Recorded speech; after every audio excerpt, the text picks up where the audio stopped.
याद। राज्यपाल और मुख्यमंत्री समेत कई मंत्रियों तथा राजनेताओं ने किया नमन।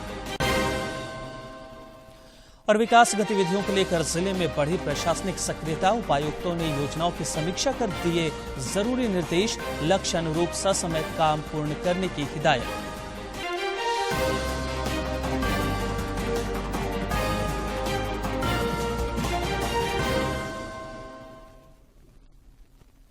नमस्कार, खबरें झारखंड में स्वागत है आपका। मैं हूं रियाज आलम और अब समाचार विस्तार से।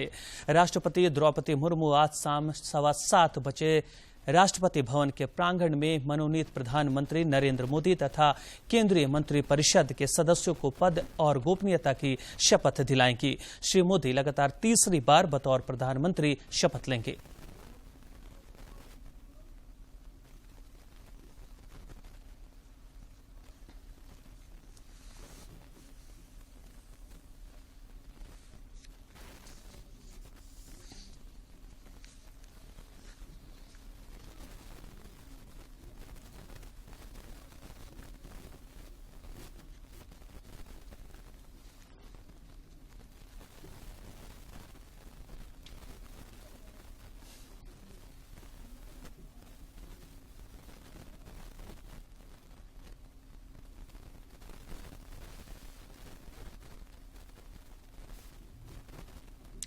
मनोनीत प्रधानमंत्री नरेंद्र मोदी तथा केंद्रीय मंत्रिपरिषद के सदस्यों का शपथ ग्रहण समारोह ऐतिहासिक होने जा रहा है, क्योंकि पूर्व प्रधानमंत्री जवाहरलाल नेहरू ही एकमात्र प्रधानमंत्री थे जिन्हें लगातार 3 टर्म देश सेवा का मौका मिला था। आज के शपथ ग्रहण के साथ ही प्रधानमंत्री मोदी इस उपलब्धि की बराबरी कर लेंगे, साथ ही कुछ अन्य रिकॉर्ड भी बनेंगे। देखिए ये खास रिपोर्ट। प्रधानमंत्री नरेंद्र मोदी के नेतृत्व में राष्ट्रीय जनतांत्रिक गठबंधन की सरकार तीसरी बार सत्ता में पहुंच चुकी है। नरेंद्र मोदी तीसरी बार देश के प्रधानमंत्री के रूप में शपथ ले रहे हैं। अपनी इस ऐतिहासिक जीत के साथ ही नरेंद्र मोदी निर्वाचित सरकार के मुखिया के तौर पर सबसे ज्यादा शासन करने वाले नेता बन चुके हैं। गुरुवार तक नरेंद्र मोदी चुनी हुई सरकार के मुखिया के तौर पर 8,279 दिन काम कर चुके हैं, यानी एक सरकार के प्रमुख के रूप में उन्होंने 8,000 दिनों से ज्यादा शासन किया है। इसमें केंद्र सरकार के साथ साथ उनके गुजरात के मुख्यमंत्री पद पर बने रहने के दिन भी शामिल हैं। नरेंद्र मोदी 2001 से लेकर 2014 तक लगातार गुजरात के मुख्यमंत्री रहे, जबकि मई 2014 से अब तक वह देश के प्रधानमंत्री के पद पर हैं। इस तरह नरेंद्र मोदी कुल 23 साल तक राज्य और केंद्र में सत्ता के मुखिया के पद पर रह चुके हैं। सत्ता के मुखिया पद पर सबसे ज्यादा समय तक रहने वाले दूसरे नेता देश के पहले प्रधानमंत्री जवाहरलाल नेहरू थे। हालांकि वे किसी राज्य के मुख्यमंत्री नहीं रहे, बल्कि देश के पहले पीएम बने। उन्होंने कुल 6,130 दिनों तक केंद्र की सत्ता संभाली। देश की आजादी के बाद उन्हें प्रधानमंत्री बनाया गया। नेहरू 1947 से 1964 तक लगातार भारत के प्रधानमंत्री रहे। उन्होंने 16 साल 286 दिनों तक सत्ता संभाली थी। प्रधानमंत्री नरेंद्र मोदी का ये जो तीसरा कार्यकाल शुरू हो रहा है, वह 2014 और 2019 से भी बड़ी जीत है। और इस मायने में हम जरूर याद कर सकते हैं जवाहरलाल नेहरू को, लेकिन जवाहरलाल नेहरू से कोई तुलना नहीं है। तुलना इसलिए नहीं है क्योंकि वो स्वाभाविक रूप से एक स्वतंत्रता संग्राम का जो मंच था कांग्रेस, उसके नेता थे, जबकि प्रधानमंत्री नरेंद्र मोदी साधारण जन से निकले हुए नेता हैं और जिनको जनता का विश्वास प्राप्त है। नरेंद्र मोदी के तीसरी बार प्रधानमंत्री पद की शपथ लेते ही वाराणसी संसदीय सीट के इतिहास में नया पन्ना जुड़ेगा। इसी के साथ वाराणसी यूपी की ऐसी दूसरी सीट होगी जहां से लगातार तीसरी बार चुने जाने वाले सांसद प्रधानमंत्री बनेंगे। इससे पहले यह रिकॉर्ड प्रयागराज की फूलपुर सीट और देश के पहले प्रधानमंत्री पंडित जवाहरलाल नेहरू के नाम रहा।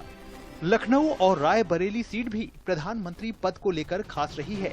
लखनऊ सीट से चुनाव जीतने वाले अटल बिहारी वाजपेयी लगातार 3 बार प्रधानमंत्री नहीं बन सके, तो पूर्व प्रधानमंत्री इंदिरा गांधी रायबरेली सीट से लगातार 3 बार चुनाव नहीं जीत सकी थीं।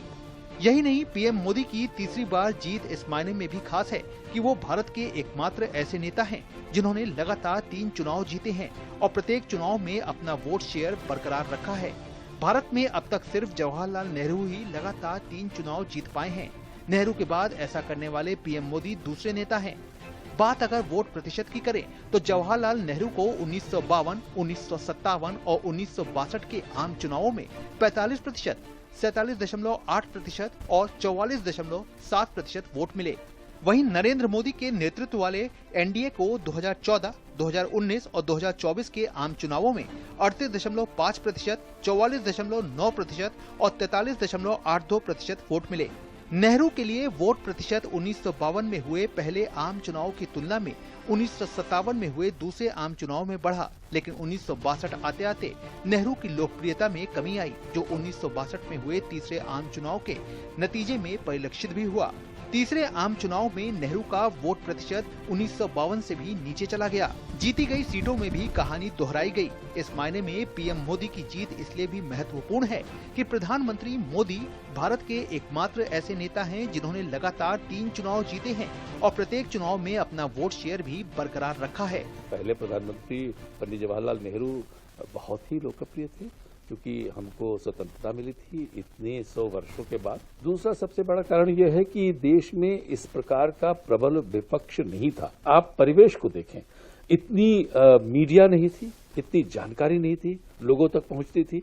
आज के युग में सब कुछ सबके सामने है और प्रधानमंत्री नरेंद्र मोदी की लोकप्रियता में कमी नहीं आ रही है। इस समय प्रधानमंत्री नरेंद्र मोदी की जो लोकप्रियता है वो बिल्कुल आसमान छू रही है। 1984 के आम चुनाव में प्रधानमंत्री इंदिरा गांधी की हत्या के बाद उपजे सहानुभूति लहर पर सवार राजीव गांधी ने 49.1% वोट शेयर के साथ 541 सीट पर हुए चुनाव में अब तक की सर्वाधिक 414 सीट जीतने में सफलता हासिल की थी। इसके विपरीत नरेंद्र मोदी की अगुवाई में राष्ट्रीय जनतांत्रिक गठबंधन ने 2019 में 45% वोट शेयर के साथ 352 सीटें जीती थीं। इसमें भारतीय जनता पार्टी ने अकेले 303 सीट जीतने में सफलता हासिल की थी। राजीव गांधी की इस जीत और पीएम मोदी की जीत में मूलभूत अंतर इस बात से समझा जा सकता है कि राजीव गांधी की जीत इंदिरा गांधी की हत्या से उपजे सहानुभूति का नतीजा थी, जबकि पीएम मोदी की जीत उनके शासन और पार्टी की घोषणा पत्र पर जनता का विश्वास था। Bureau report, DD news. मनोनीत प्रधानमंत्री नरेंद्र मोदी तथा केंद्रीय मंत्रिपरिषद के सदस्यों के शपथ ग्रहण समारोह का भारत के पड़ोसी देशों और हिंद महासागर क्षेत्र के कई राष्ट्राध्यक्ष और गणमान्य और श्रमजीवी कामगार भी साक्षी बनेंगे। शपथ ग्रहण समारोह के मद्देनजर नई दिल्ली में सुरक्षा बढ़ा दी गई है। समारोह के मद्देनजर दिल्ली पुलिस ने 9 और 10 जून के लिए दिल्ली को नो फ्लाई जोन घोषित किया है और निषेधाज्ञा भी लागू की गई है। इन 2 दिनों में paraglider, paramotors, hang glider, UAVs, UASs, साइक्लोलाइट विमान जैसे उप पारंपरिक हवाई प्लेटफॉर्मों की उड़ान पर प्रतिबंध रहेगा। शपथ ग्रहण कार्यक्रम राष्ट्रपति भवन में होगा, जिसके लिए राष्ट्रपति भवन में अभेद सुरक्षा है। राष्ट्रपति भवन की सुरक्षा के लिए अर्धसैनिक बलों की कंपनियां, एनएसजी कमांडो, ड्रोन और स्नाइपर भी तैनात रहेंगे। राष्ट्रपति भवन परिसर के अंदर और बाहर त्रिस्तरीय सुरक्षा होगी। बाहरी घेरे पर दिल्ली पुलिस के जवान तैनात रहेंगे और उसके बाद अर्धसैनिक बल के जवान और भीतरी घेरे में राष्ट्रपति भवन की आंतरिक सुरक्षा के जवान तैनात रहेंगे।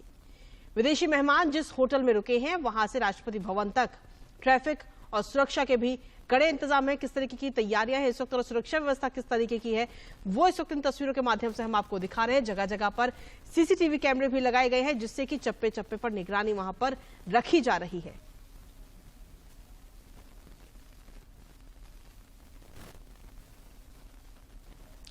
मनोनीत प्रधानमंत्री नरेंद्र मोदी ने शपथ ग्रहण से पहले आज नई दिल्ली स्थित महात्मा गांधी के समाधि स्थल राजघाट पहुंचकर राष्ट्रपिता को विनीत श्रद्धांजलि अर्पित की। उन्होंने सदैव अटल पहुंचकर पूर्व प्रधानमंत्री भारत रत्न अटल बिहारी वाजपेयी को भी याद किया। मनोनीत प्रधानमंत्री ने राष्ट्रीय समर स्मारक में शहीदों को भी नमन किया।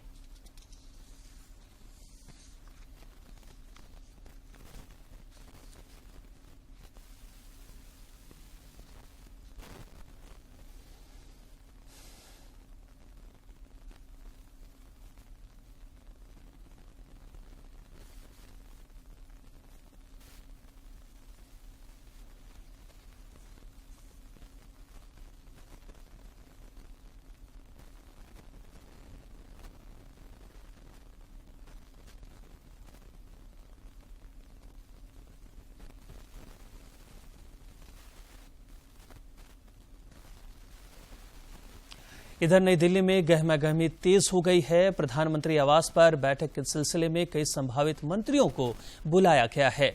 झारखंड से निवर्तमान केंद्रीय राज्य मंत्री अन्नपूर्णा देवी और आजसू पार्टी के सांसद चंद्र प्रकाश चौधरी भी इस चाय पार्टी में पहुंचे हैं।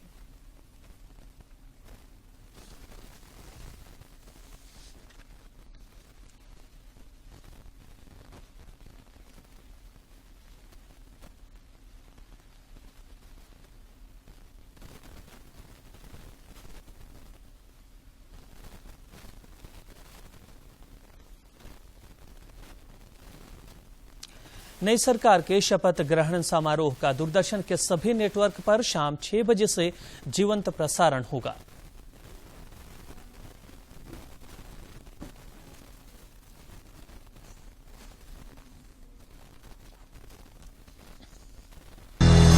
आ गया है ऐतिहासिक पल। लगातार तीसरी बार नरेंद्र मोदी लेंगे प्रधानमंत्री पद की शपथ।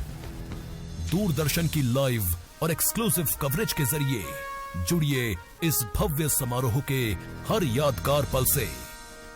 प्रधानमंत्री और केंद्रीय मंत्रिमंडल का शपथ ग्रहण समारोह, सीधा प्रसारण राष्ट्रपति भवन से 9 जून शाम 6 बजे दूरदर्शन के सभी चैनलों पर।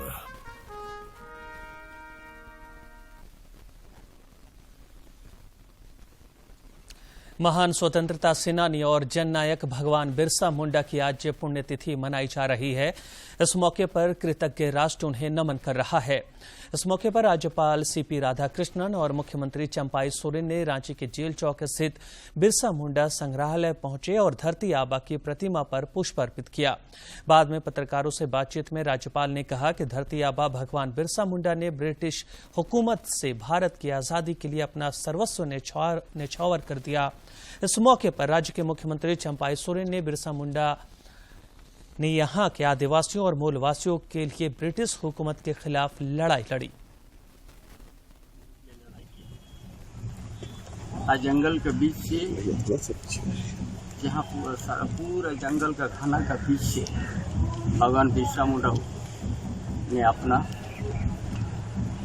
साम्राज्यवाद के खिलाफ में लड़ाई लड़की और यहाँ का आदिवासी, यहाँ का मूलवासी के लिए जल जंगल जमीन सुरक्षित, जिसके लिए CNT एक्ट उस लड़ाई के माध्यम से ही बना है।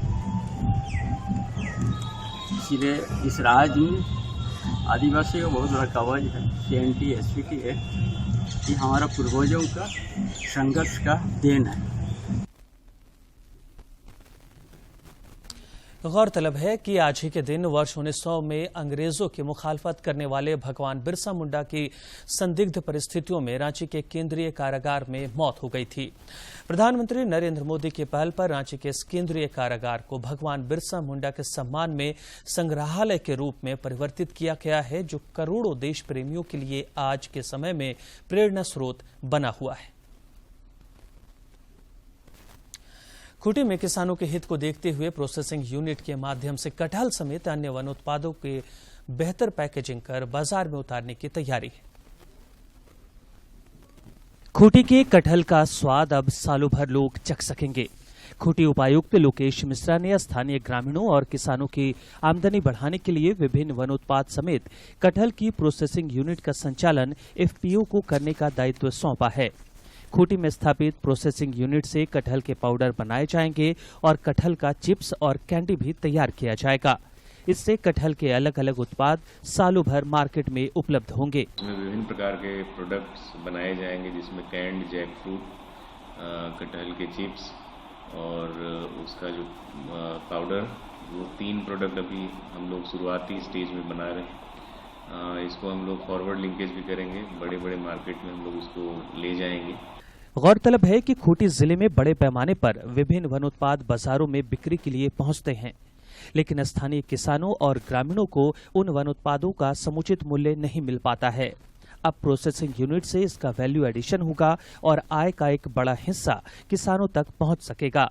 तो नैसर्गिक रूप से यहाँ जिसका उत्पादन होता है, खासतौर पर फल और सब्जियों में, हम लोग उनका प्रोसेसिंग सेंटर एस्टैब्लिश करके उसको जो भी उत्पादक हैं उनकी आमदनी में बढ़ोतरी कर सकें।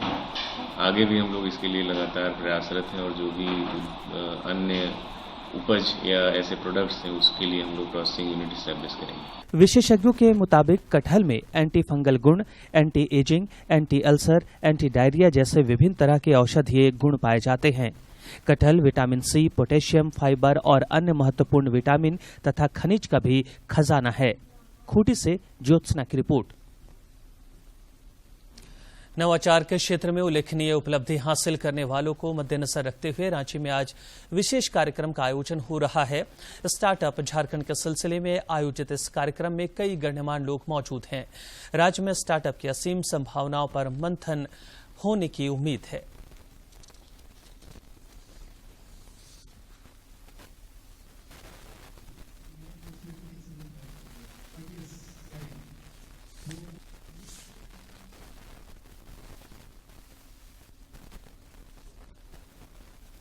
एनटीपीसी माइनिंग लिमिटेड के 3 राज्यों के खनन परियोजनाओं के प्रभावित युवाओं को कौशल विकास प्रशिक्षण दिया जाएगा। सीएसआर के तहत केंद्रीय पेट्रो रसायन इंजीनियरिंग और प्रौद्योगिकी संस्थान रांची के सहयोग से इन युवाओं को रोजगारोन्मुखी कौशल विकास प्रशिक्षण कार्यक्रम प्रदान किया जाएगा। सीपेट एक बहुत ही भारतवर्ष का, अपने हिंदुस्तान का बहुत ही विख्यात संस्थान है जो बहुत ही उच्च स्तर की प्लास्टिक के क्षेत्र में प्लास्टिक टेक्नोलॉजी के क्षेत्र में ट्रेनिंग देते हैं। स्किल डेवलपमेंट के लिए तैयार करते हैं लोगों बच्चों को, और उसके अलावा उनके डिप्लोमा कोर्सेज, बीटेक कोर्सेज और उसके एमटेक कोर्सेज भी ये लोग चलाते हैं। और सभी कोर्सेज का हिंदुस्तान में एक नाम है और ये भारत सरकार की संस्था है और यहाँ पे इसीलिए आपको जो है बहुत अच्छी एजुकेशन दी जाती है। आप सभी को, क्योंकि आप गिने-चुने बच्चे हैं जो कि उस माहौल से आप आगे बढ़े हैं, जो जिंदगी के सफर में आपको एक मील का मैं कहूँगा एक पत्थर साबित होगा। आने वाले दिनों में आप बाद में जब देखेंगे कि मैंने सीपेट में ट्रेनिंग करके आगे बढ़ा, ये आपके लिए बहुत सुखदायी अनुभव होगा, क्योंकि हम लोग भी कहीं ना कहीं उस दौर से गुजरे हैं। पहला जो स्टेप होता है, कहते हैं वो सक्सेस के लिए बहुत इम्पोर्टेंट है। जो पहला कदम ले लिया आपने हिम्मत करके, वो आपको आगे बढ़ाता है। मेरा नाम मैथिली कुमारी है, मैं पापड़ी बरवाड़ी से हूँ। मुझे यहाँ बहुत अच्छा लग रहा है, खाना वाना सब अच्छा मिलता है, पढ़ाई भी बहुत अच्छा हो रहा है, जॉब में जाना चाहती हूँ। जॉब चल रही है और प्रोसेसिंग में जो हम लोग प्रैक्टिकल करते हैं वो भी बहुत अच्छी चल रही है, लेकिन ठीक बारीकी से सिखाया जा रहा है। पहले थ्योरी क्लासेस में समझाया जाता है, फिर उसे हमें प्रैक्टिकल में करके बताया जाता है और करने में मिला जाता है। अगर इनपुट्स होगा तो दैट इनपुट्स हम इनटेक लेंगे। पूर्वी सिंहभूम जिले के उपायुक्त ने सभी कार्यालय प्रधान के साथ समीक्षात्मक बैठक कर योजनाओं के क्रियान्वयन में प्रगति लाते हुए लंबित योजनाओं को ससमय पूर्ण करने के निर्देश दिए हैं। उन्होंने ग्रामीण विकास, पंचायती राज, आईटीडीए, समाज कल्याण, सामाजिक सुरक्षा, कृषि, पशुपालन एवं सहकारिता और पेयजल एवं स्वच्छता विभाग समेत सभी अन्य विभागों द्वारा संचालित जन कल्याणकारी योजनाओं की मौजूदा स्थिति की समीक्षा की और संबंधित कार्यालय प्रधान को ठीक ढंग से कार्य को लेकर निर्देशित किया।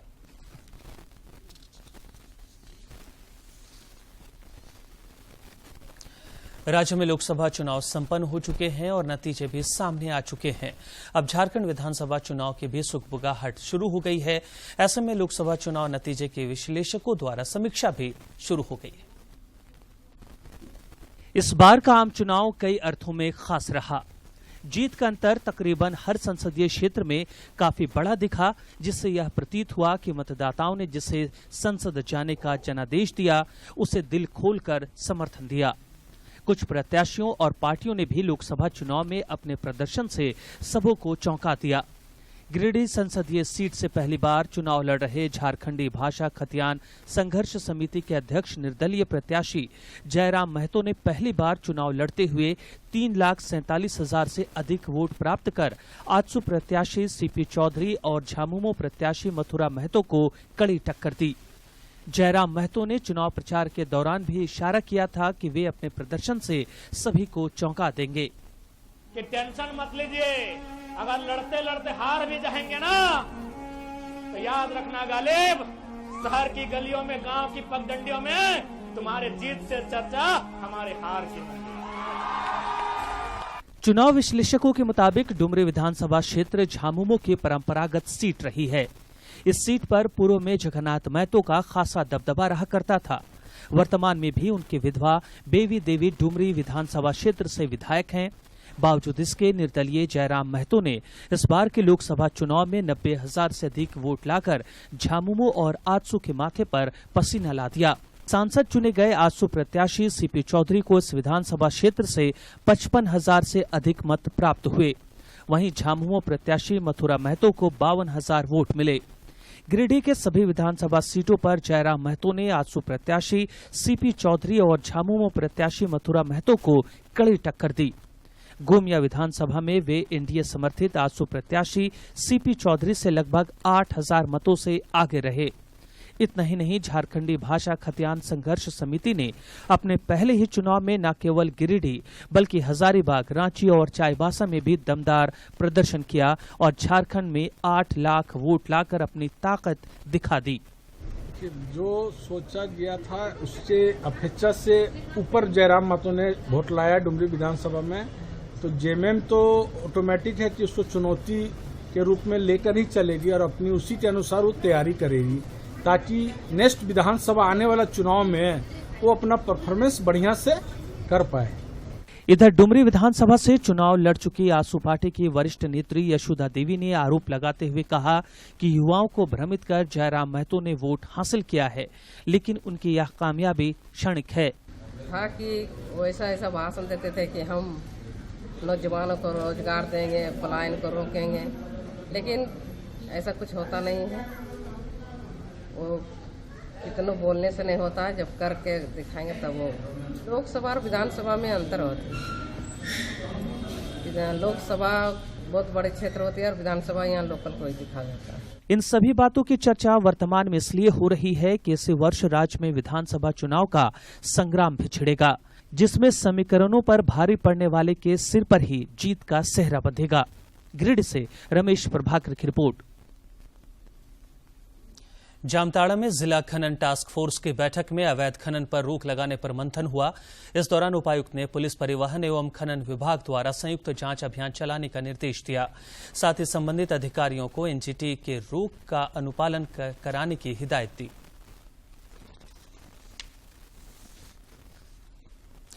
जमशेदपुर में मिथिला सांस्कृतिक परिषद द्वारा आयोजित विद्यापति स्मृति समारोह का आज दूसरा और आखिरी दिन है। जमशेदपुर के स्थानीय बौद्ध मंदिर मैदान में मिथिला सांस्कृतिक परिषद द्वारा आयोजित विद्यापति स्मृति समारोह में मिथिला की बोली, मिथिला की संस्कृति, संस्कार और खान पान, गीत संगीत के दर्शन हो रहे हैं। ऐसा लग रहा है मानो मिथिला नगरी लौह नगरी में उतर आई हो।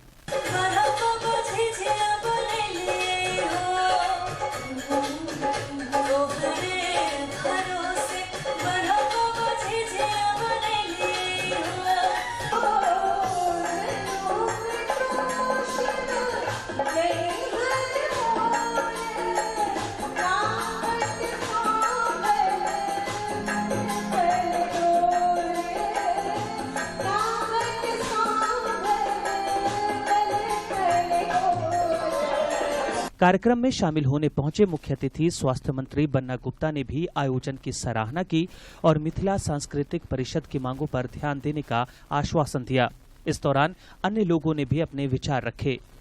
मैं निश्चित तौर पर कुछ एक समस्याएं हैं जो राज्य सरकार से जुड़ी हुई है, जिसमें एक मिथिला अकादमी का गठन की बात है। इसको लेकर भी मैं निश्चित तौर पर बहुत मजबूती से अपनी बात रखूंगा। संस्कृति देखिए, जहाँ आपकी जन्म हुई और मातृभूमि है या मातृभूमि नहीं भी है, आप उस जगह से बिलोंग करते हैं, तो निश्चित ही वहाँ का खान पान संस्कृति को सुरक्षित रखना चाहिए और यही हमारी धरोहर है। इस धरोहर को बचाना सभी माटी के लाल सभी का दायित्व बनता है। कार्यक्रम में विभिन्न क्षेत्रों में उत्कृष्ट कार्य करने वालों को प्रमाण पत्र, शॉल और गुलदस्ता देकर सम्मानित भी किया गया। जमशेदपुर से राजेश कुमार लालदास की रिपोर्ट। रांची के मांडर हातमा में सड़क दुर्घटना में 2 लोगों की मौत हो गई जबकि 2 अन्य घायल हो गए।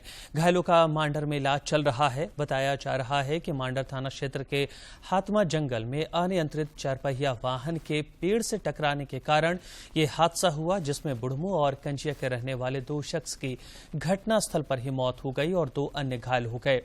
इधर रांची के नजदीक पतरातू घाटी में रेसिंग बाइक चलाने की ख्वाहिश रखने वाले एक यूट्यूबर पर भारी पड़ी और दुर्घटना में उसकी जान चली गई। आद्रा रेल मंडल पर नॉन इंटरलॉकिंग कार्य के कारण आज हटिया खड़गपुर एक्सप्रेस रद्द रहेगी। वहीं खड़गपुर हटिया एक्सप्रेस ट्रेन का आद्रा स्टेशन पर आज आंशिक समापन होगा।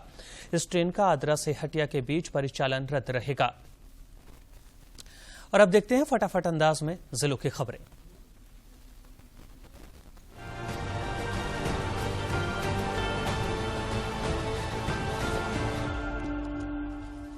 देवघर के उपायुक्त ने अधिकारियों के साथ समीक्षा बैठक में विभिन्न योजनाओं की प्रगति की जानकारी ली और आवश्यक दिशा निर्देश दिए।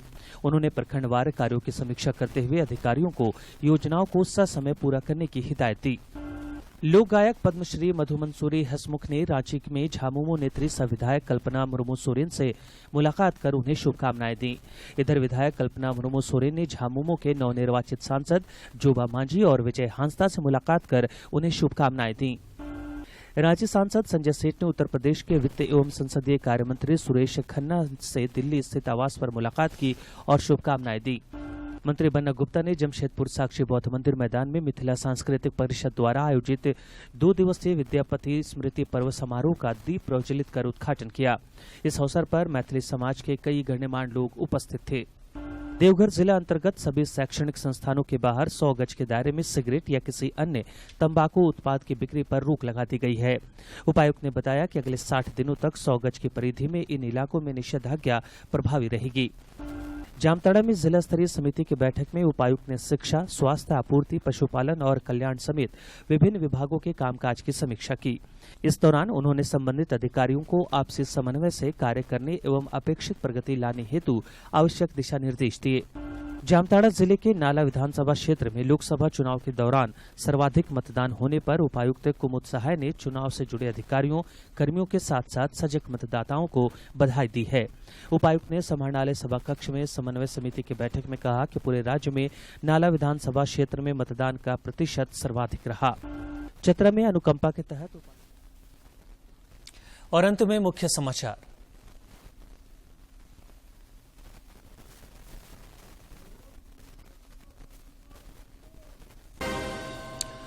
प्रधानमंत्री नरेंद्र मोदी के नेतृत्व में नई सरकार का शपथ ग्रहण आज। राष्ट्रपति द्रौपदी मुर्मू शाम 7:15 बजे दिलाएंगी शपथ। लगातार तीसरी बार नरेंद्र मोदी बतौर प्रधानमंत्री लेंगे शपथ। मनोनीत प्रधानमंत्री ने राजघाट पहुंचकर राष्ट्रपिता महात्मा गांधी को दी श्रद्धांजलि। राष्ट्रीय स्मारक में शहीदों को किया नमन। सदैव अटल पहुंचकर पूर्व प्रधानमंत्री को भी किया याद। महान स्वतंत्रता सेनानी और जननायक शहीद भगवान बिरसा मुंडा को पुण्यतिथि पर कृतज्ञ राष्ट्र कर रहा याद। राज्यपाल और मुख्यमंत्री समेत कई मंत्रियों और राजनेताओं ने किया नमन। और विकास गतिविधियों को लेकर जिलों में बढ़ी प्रशासनिक सक्रियता। उपायुक्तों ने योजनाओं की समीक्षा कर दिए जरूरी निर्देश। लक्ष्य अनुरूप ससमय काम पूर्ण करने की हिदायत।